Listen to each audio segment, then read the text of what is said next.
Hi friends, welcome to Aadish சமையல். இன்றைக்கி நம்ம ரொம்பவே சூப்பரான ஒரு பட்டர் நான் ரெசிபி தாங்க பார்க்க போகிறோம். இது வந்து ரொம்பவே சிம்பிளாக நம்ம வீட்டிலேயே செஞ்சிடலாம். வித்தவுட் ஈஸ்ட் அண்ட் அவன் வச்சு இல்லாமல் நம்ம செய்ய போகிறோம். ரொம்ப டேஸ்ட்டாக இருக்கும். இப்போ எப்படி செய்கிறது, அதுக்கு என்னென்ன தேவை அப்படின்னு பார்க்கலாமாங்க. ஃபஸ்ட்டு பட்டர் நான் செய்கிறதுக்கு நம்ம மாவு பிசைஞ்சிடலாம். அதுக்கு ஒரு பெரிய பவுலில் 2 கப் அளவு மைதா எடுத்துருக்கேன். இதை சேர்த்துக்கலாம். இதை வந்து நீங்கள் கோதுமை மாவில் கூட செய்யலாம். மைதாவில் செய்யும்போது நமக்கு ஒரிஜினல் கடை ஸ்டைலில் இருக்கும். இதோட ஒரு அரை கப் அளவு தயிர் வந்து ரொம்ப புளிக்காத தயிராக சேர்த்துக்கோங்க. 1 ஸ்பூன் அளவு பேக்கிங் பவுடர் சேர்த்துக்கலாங்க. இதோட ஒரு அரை ஸ்பூன் அளவு பேக்கிங் சோடா, இது ரெண்டுமே சேர்த்துக்கோங்க. அப்போ தான் நான் வந்து நல்லா சாஃப்டாக இருக்கும். நம்ம ஈஸ்ட் எதுவுமே சேர்க்க போகிறதில்ல. இதோட நல்ல கலர் கொடுக்க 1 ஸ்பூன் சர்க்கரை, இதுக்கு தேவையான அளவு உப்பு சேர்த்துட்டு நல்லா உருக்குன வெண்ணெய் வந்து 1 டேபிள் ஸ்பூன் கிட்ட சேர்த்துக்கிறேன்.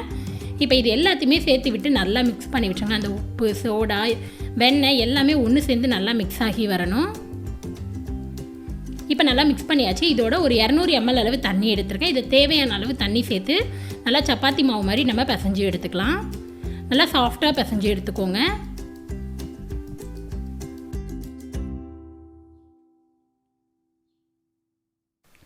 இப்போ பாருங்கள், நல்லா பிசைஞ்சு எடுத்தாச்சு. இப்போ இதுக்கு மேலே ஒரு அரை டீஸ்பூன் அளவு வெண்ணெய் சேர்த்துக்கலாம். இதையும் சேர்த்து விட்டு நல்லா 1 நிமிஷத்துக்கு பிசைஞ்சு வச்சுக்கோங்க. நம்ம எவ்வளோக்கு எவ்வளோ பிசைகிறோமோ அந்தளவுக்கு சாஃப்டாக நமக்கு நான் வந்து கிடைக்கும்.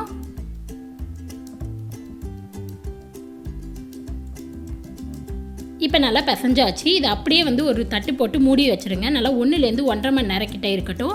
நல்லா ஊறட்டும். அதுக்கப்புறம் நம்ம நான் ரெடி பண்ணிடலாம்.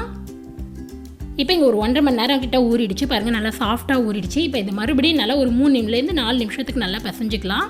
அப்போ தான் நமக்கு நான் வந்து சாஃப்டாக கிடைக்கும். நல்லா இப்போ இதை பிசைஞ்சு எடுத்துக்கலாம். இப்போ நல்லா பிசைஞ்சாச்சு. இதை மீடியம் சைஸ் உருண்டையை உருட்டி எடுத்துக்கலாங்க. இதே போல் நம்ம எல்லா உருண்டையும் உருட்டி எடுத்துக்கலாம். விரிசல் எதுவும் இல்லாத நல்லா உருட்டி எடுத்துக்கோங்க. இப்போ பாருங்கள், நல்லா உருட்டியாச்சு. இந்த மாதிரி உருட்டி எடுத்துக்கலாம். இப்போ இதை வந்து நம்ம தேய்க்க ஆரம்பிச்சிடலாம். இப்போ இங்கே ஒரு பிளேட்டில் வந்து நான் மைதா மாவு எடுத்துருக்கேன். அதில் வந்து நம்ம உருட்டி எடுத்து வச்ச உருண்டையை நல்லா தட்டிட்டு இந்த போல் நல்லா பரட்டி எடுத்துக்கோங்க. நல்லா மைதா மாவில் பரட்டிக்கோங்க. அப்போ தான் தேய்க்கும் போது நமக்கு நல்லா ஒட்டாத வரும். இப்போ இதை ஒரு சப்பாத்தி கட்டையில் வச்சு நல்லா மீடியமாக மெல்லிஸாக தேய்ச்சி எடுத்துக்கலாம். ரொம்ப மெல்லிஸாகவும் இல்லாத மொத்தமாக இல்லாத மீடியம் சைஸாக தேய்ச்சி எடுத்துக்கோங்க.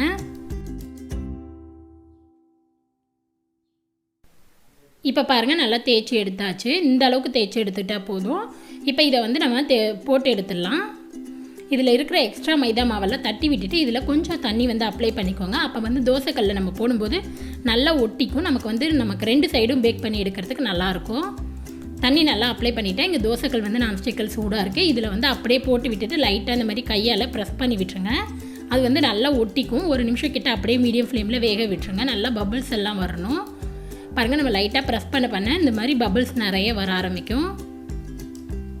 அடுப்பை ரொம்ப ஹை ஃப்ளேமில் வச்சிடாதீங்க. சீக்கிரமாக அடியில் வந்து காந்திடும். ஸோ மீடியம் ஃப்ளேமில் வச்சு குக் பண்ணால் நமக்கு கரெக்டான கன்சிஸ்டன்சியில் இருக்கும். இப்போ ஒரு சைடு வெந்ததுக்கப்புறம் அதை அப்படியே தோசைக்கல்ல பரட்டி அடுப்பை ஹை ஃப்ளேமில் வச்சு இந்த மாதிரி காட்டிக்கோங்க. அடுத்த சைடும் நல்லா வெந்துடும். ஸோ இதுக்காக நம்ம அவன் வந்து யூஸ் பண்ணணும் அப்படின்னு அவசியமும் கிடையாது. இப்போ எல்லா பக்கமும் நல்லா காட்டியாச்சு. இதை வந்து ஒரு தோசை பரட்டி வச்சு நல்லா எடுத்துக்க வேண்டியதான். இதுக்கு மேலே உருக்குன வெண்ணெய் வந்து நம்ம அப்ளை பண்ணிக்கலாம். இதோட உங்களுக்கு கார்லிக் நான் வேணும் அப்படின்னா பட்டரில் வந்து கார்லிக்கை நல்லா ஃபைனாக சாப் பண்ணிவிட்டு அதை கூட நீங்கள் அப்ளை பண்ணிக்கலாம். எப்படி வேணாலும் நம்ம வந்து செஞ்சுக்கலாம். அவ்வளோதான், நம்மளோட பட்டர் நான் வந்து சூப்பராக ரெடி ஆகிடுச்சு. இதை நான் உங்களுக்கு பின்னாடி சைடும் காட்டுற பாருங்கள். நம்ம கரெக்டான பக்குவத்தில் இருக்கும். ரொம்ப காந்தி இருக்காது. ரொம்பவே சூப்பராக இருக்கும். நல்லா அதே போல் சாஃப்டாகவும் இருக்கும். கொஞ்சம் கிறிஸ்பியாகவும் இருக்கும்.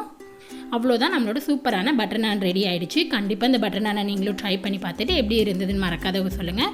உங்களுக்கு இந்த வீடியோ பிடிச்சிருந்துச்சுன்னா மறக்காத நம்ம சேனலை சப்ஸ்கிரைப் பண்ணிக்கோங்க. கூடவே இருக்கிற பெல் பட்டனை ப்ரெஸ் பண்ணுங்கள். அப்போ தான் நான் எப்போ வீடியோ போட்டாலும் உங்களுக்கு நோட்டிஃபிகேஷன் வரும்.